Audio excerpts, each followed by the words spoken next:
Picture this. You're reaching for your morning coffee, you're trying to start your day, when suddenly your hand decides it's auditioning for Dancing with the Stars. That's my daily reality with Parkinson's and dyskinesia. It's unpredictable, it's awkward, and sometimes it's kind of funny, honestly, at least when it's not spilling coffee all over my shirt. Now, if you're living with Parkinson's, I bet you know that mix of embarrassment and frustration, especially when those movements show up in public. And maybe you worry about what people are thinking, or you find yourself hiding at home more than you'd like to. Or maybe you're just wondering if this is what your future holds. If any of that sounds familiar, you're definitely not alone. Stay with me for this episode because I'm sharing the raw truth about daily life with dyskinesia, the good, the bad, and yes, sometimes the downright ridiculousness. Plus, I'll walk you through the 30-second confident reset that I use to turn awkward moments into I've got this moments.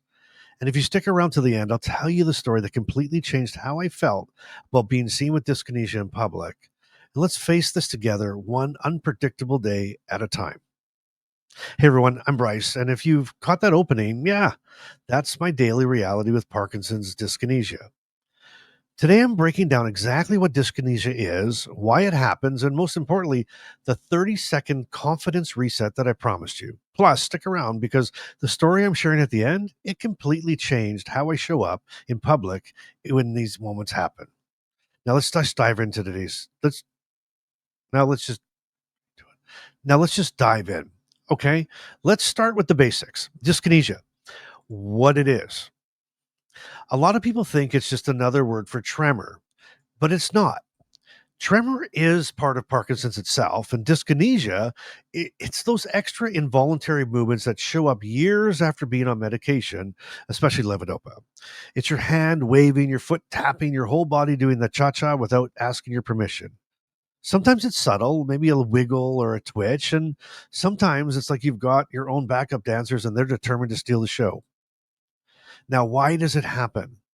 Well, here's the quick science.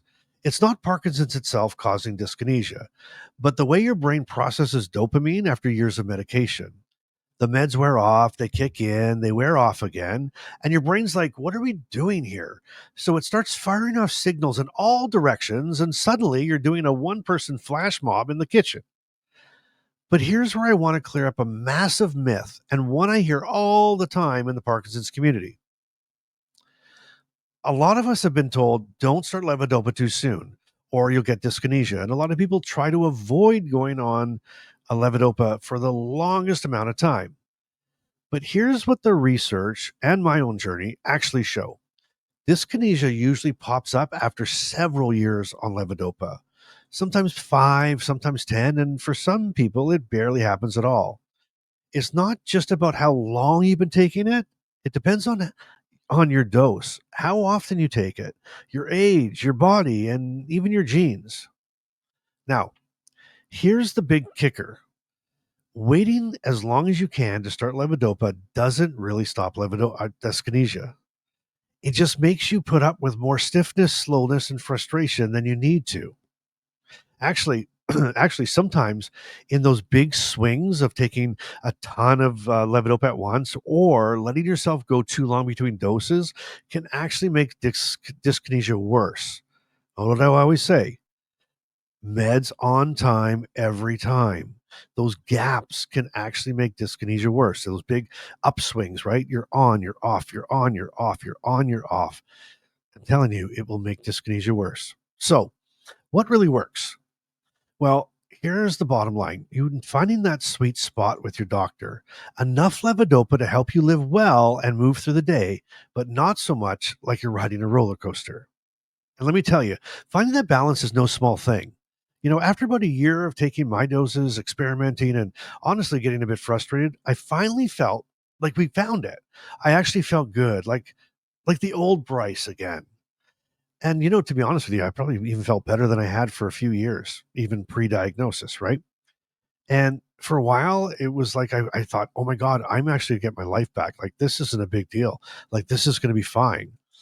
But then at my next appointment, my movement disorder specialist, he smiled and he said, excellent. We found what works, and now I'm going to cut you back a little. Oh my god. I was so furious. I was frustrated, and honestly, I was just completely mad. Why couldn't I keep feeling great? That's when my doctor told me. This is what he said. "I want you to feel good, not great." And I'm like, "What? Come on." And he said, "Because I want to keep you on the lowest possible dose that still helps you, right? Still helps you get through the day. So we can hopefully keep these side effects like dyskinesia away for as long as possible." Now, that was super hard to hear at the time, right? But now I get it. 15 years later, I get it. 15 years ago, it'll be September coming up here. 15 years ago, I was pissed at I'm like, this isn't fair. And I was mad. I'm thinking, what is this guy doing? What does he have against me? Why does he not want me to feel great? What has he got against me? 15 years later now, and I think about where I'm at in my journey and my dyskinesia. Do I have dyskinesia? Absolutely. My dyskinesia is like my hand. So my hand likes to do its own thing. I'm continually rolling stuff in my hands. Like, I mean, I get the rolling tremor, like rolling pills, but mine is like, I'm just kind of doing stuff and I'm waving my hands a lot. So I definitely get it, but I don't get it as badly as I thought. And that's 15 years I've been on Levodopa. So if that's you today and you're sitting here and maybe you're got diagnosed or you're thinking you're being diagnosed or you're trying to hold back, and yet you're struggling day to day today, don't. Don't struggle, right?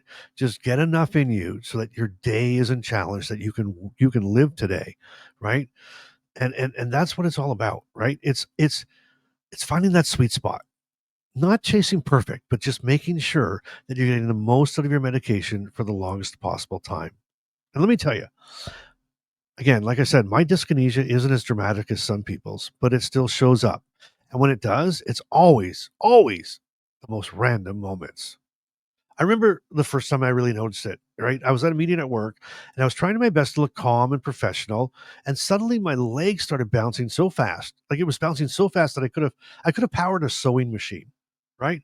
Everyone in the room was trying to pretend not to notice. And me, I just tried to look like I was just really enthusiastic about the quarterly budget. Here's the thing. It's awkward. You feel like everybody's watching you. And the truth is, most people probably aren't. I used to feel self conscious, like maybe I should just stay home on days when the movements were stronger.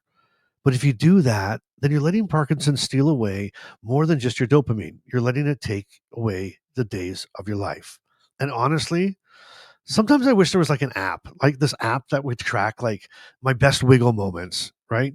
And I have these like dreams that maybe I'd go viral, like middle-aged man invents new TikTok dance, like the Levodopa shuffle, right? It's like, so what do you do? Like, it's crazy, right? What do you do? How do you handle the stares, the embarrassment, the urge to apologize for your own body?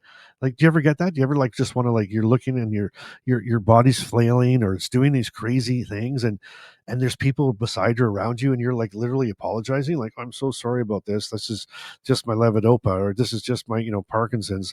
Like, really, we're apologizing to people for our body? Like, is that like a little bit insane? A little bit? I don't know. I think it is. I think it's a little crazy. But here's the thing. For me, it comes down to what I call a confidence reset. And here is that 30-second trick that I was telling you about. When I feel those moments ramping up, excuse me, especially in public, I pause. I have to pause. And I can't tell you enough. You take a pause, right? I literally stop for just a moment, take a deep breath in, and I tell myself, this is just part of my daily reality. And it doesn't define me. And I'm not here to perform for anybody else. And then sometimes I even add a little joke like, hey, you know what? You should see my moves on a good day. The truth is, when I stop trying to hide it or overthink it, people react way better than I expect. Most folks they're either curious or they're just to be honest, they're either curious or they're just too busy with their own lives to even care. And the people that do care, well, they're usually the ones who matter, the ones who want to understand and not judge. Hmm.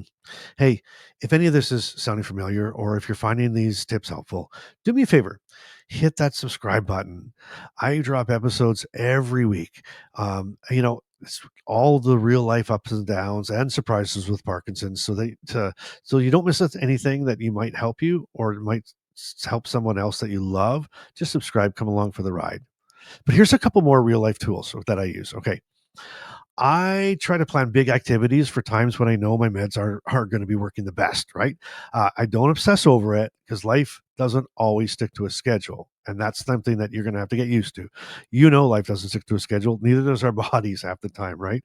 But everything I do, like even right now, when I'm filming this or I'm recording the podcast, I record it when I know that I'm going to be at my peak prime performance, right? And so you just have to like plan around it and plan through it. I've learned to laugh about it with the people that are close to me. My wife's even started like giving me like a giggle meter, right? A giggle meter, and it's a score like out of 10 sometimes. And spoiler alert, I'm still waiting for that perfect 10, and that bothers me because I'm a little competitive. So that's the way it is. And here's another tip that you should maybe think about that I'll give you. And this is what I do if I'm out in public. I always try to find a spot to sit or to lean, right? So if I need to, right? And I focus on whatever I can control. If someone asks, me about it, I just explain to them. I said, "Oh, that's part of my Parkinson's, and sometimes my meds make me a little extra wiggly, right? A little extra wiggly today. That's all there is to it." But this is something I want you to hear, and I want you to listen this very carefully. I know this might sound easier said than done, and you might be thinking that right now. Sure, easier said than done. And I get that. Trust me. I spent 5 years after my diagnosis trying to hide everything, right? If you're in that spot right now, it's okay. I've been there, and, honestly, here's the thing. Honestly, I don't want you to waste 5 years like I did. I don't want you to waste 1 year, right? I don't want you to waste 1 day. Learn from me. Take small steps. Start wherever you are and give yourself some grace. Dyskinesia isn't your fault. It's not something that you can just try harder to control. And it doesn't mean you're doing anything wrong. It's just a side effect. Yeah, like an annoying side effect. But it also means that you're still here, you're still moving, and you're still living your life. And if you take nothing else from this episode, let it be this: don't let dyskinesia make you feel invisible. You deserve to show up, take up space, and keep living your story, even if your body decides to throw a few little surprise dance moves in along the way. Okay, here's the story that I promised you in the beginning. This totally changed everything for me. So Carmen and I were out for dinner, right? And we're out with dinner with friends, and we're just having a great night. It's a great night. I'm feeling good. Everything's going well. Meds are working great. Out of nowhere, completely nowhere, my hand and probably honestly my entire arm starts going wild at the table. And before I can even get self-conscious about it, Carmen just looks at me and she says, "So are you conducting your imaginary orchestra again? Or are you just trying to be the center of attention?" And the whole table just cracked up. I mean, like laughed, like really laughed. It was like one of those deep belly break the awkwardness kind of laughs. But here's the best part. It actually opened up a real conversation. I got to explain to our friends what was happening and why it was happening. And suddenly everyone had a bit more understanding and awareness. And that moment, it didn't feel like the spotlight was on my Parkinson's anymore. It just felt like life. And it made me realize the more open I am, the less power dyskinesia has over me. The people who matter will always stick around, awkward dance moves and all. Okay, here's your Bryce-isms of the episode, your Bryce-ism. With Parkinson's, your best dance moves show up when you least expect them. So why not just own the spotlight? Just do it. Hey, if you can relate to anything I've just shared, or if you got your own dyskinesia stories, tips, drop them in the comments. I love to read the comments and I love a conversation. And I reply to every single comment. And if you're looking for more support, encouragement, and real talk about Parkinson's, don't forget to subscribe and share this with somebody who needs it. We're all in this together, one unpredictable day at a time. So thanks for watching, and I'll see you in the next episode.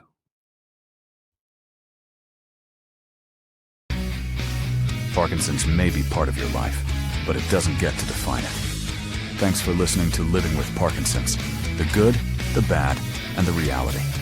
If this episode moved you, helped you, or reminded you you're not alone, share it with someone who needs to hear it. Want to go deeper? The Inner Circle is waiting. Monthly Zoom calls, 24/7 community, and a direct line to Bryce. You'll find the link in the show notes. Until next time, keep showing up and keep doing life today.